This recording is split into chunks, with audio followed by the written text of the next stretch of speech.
প্রশ্নটা করছিলাম যে আপনি বলছেন যে ষড়যন্ত্র করে আপনার নেত্রীকে পালাতে বাধ্য করা হয়েছে, এক, আর দুই হচ্ছে গিয়ে তার স্বৈরাচার যে বলা হইতেছে, আপনি বলতেছেন যে সে স্বৈরাচার কিভাবে হইলো, এটা একটু বলেন তো। আপনি সারা দেশের মানুষ এখানে বলে স্বৈরাচার, আপনি কেন বলছেন না?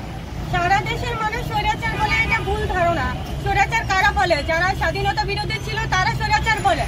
আপনারা স্বৈরাচার না বলে বলেন যে উন্নয়ন করেছে, উন্নয়ন। আপনারা স্বৈরাচার কেন বলছেন? আমি এটাই বুঝতে পারি না। আমার নেত্রী কি না করেছে? এত উন্নয়ন করার পরেও কি আপনারা স্বৈরাচার বলতে পারেন? তার মানে কি আপনারা কি এই 15 বছর কি অন্ধ ছিলেন? যারা আমার নেত্রীকে স্বৈরাচার বলছে, আমার কাছে মনে হয় তারা চোখে দেখে নাই, অন্ধ ছিলেন আপনারা।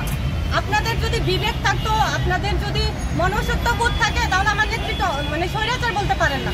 এতটা অসম্মান করে কথা আপনারা বলতে পারেন না। কারণ যেই মানুষটা নিজের স্বার্থের জন্য না, এই দেশের মানুষকে ভালো রাখার জন্য ভালোবেসে এত কিছু করেছে, উন্নয়ন করেছে, কি না করেছে? আপনারা 20 বছর পিছিয়ে যান, বাংলাদেশটা কি এমনটা ছিল? কখনোই তো ছিল না। আপনারা কখনো কল্পনা করেছেন মেট্রো রেল? কল্পনাও করেন না। মেট্রো রেল তো কিভাবে যেন স্বপ্নের মতো হয়ে গেল।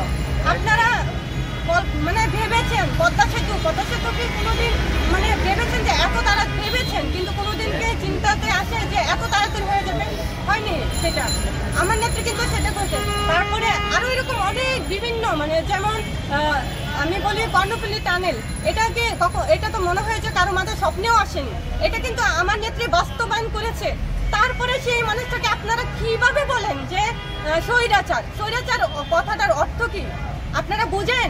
আমার কাছে তো মনে হয় এই কথাটার অর্থই আপনারা জানেন না। যারা বলছেন স্বৈরাচার, তাকে বলে স্বৈরাচার কি সেটা আগে জানবেন দেশের মানুষ। যারা আমার নেত্রীকে স্বৈরাচার বলছেন, তার আগে এটার মানেটা বুঝবেন, তারপরে আপনাদের বিবেককে বলবেন, যে বিবেকের প্রশ্ন করবেন আসলে কি কথাটা ঠিক বলছি।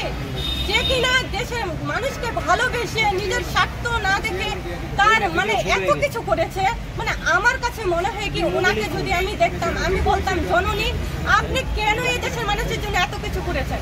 আচ্ছা, কেন করেছেন? আমি এটা জিজ্ঞেস করি। ষড়যন্ত্র করে রাবার বুলেটে কোনোদিন কোনো মানুষ মারা যেতে পারে না। আপনারা যে দেখেছেন যে রাবার বুলেট মেরেছে পুলিশরা, সেটাতে কখনো একটা মানুষ যে মরে যাবে ওরকম না। আর এই যে আরো কত মানুষ যে গুলি খেয়েছে, এটা কিন্তু ওরা বলছে যে সামনের দিক থেকে আসেনি, এটা তাদের মুখেরই কথা, এটা আশপাশ থেকে আসছে গুলিটা। সেই কারণেই বলতে পারি এটা হলো যে একটা চক্রান্ত, একটা ষড়যন্ত্র। আপনারা বলেন যে আমার নেত্রী কিন্তু 5 দিনের টাইম নিয়েছিল।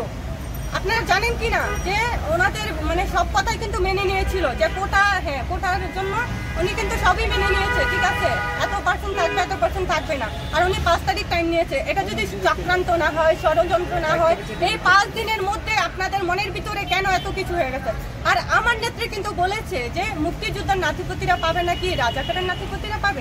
তার মানে কি আপনারা যারা মুক্তিযুদ্ধের পক্ষে না, এই মানুষগুলাই কি সবাই রাজাকার? তারা আপনাদেরটা আপনারাই বলে নিছেন, এটাই কি? আমার নেত্রী তো সেটা বলেনি। আমার নেত্রী শুধু মুক্তিযোদ্ধাদেরকে সম্মানের সাথে কথা বলেছে। তাই বলে কি আপনাদের কথা এটা ষড়যন্ত্র মনে হচ্ছে না? এটা চক্রান্ত মনে হচ্ছে না? আপনার কি কোনো শঙ্কা আছে? ঝামেলা যদি পড়তে পারি কি পারি না, কেন করবো? আমি তো সত্যি কথা বলছি। এখানে এই মানুষগুলাই তো বলছে, যারা চক্রান্ত করে ষড়যন্ত্র করে আমার নেত্রীকে মানে দেশ থেকে যেতে বাধ্য করেছে, তারাই তো বলছে স্বাধীনভাবে কথা বলতে পারবে, অনেক স্বাধীনতা আছে। তাহলে কেন আমি আইনের ঝামেলায় করবো? আপনারা বলেন। আমি তো সত্যি কথা বলছি, আমি তো আমার স্বাধীনভাবে আমার কথা আমি বলতেই পারি, তাই না? ঠিক আছে, ওকে।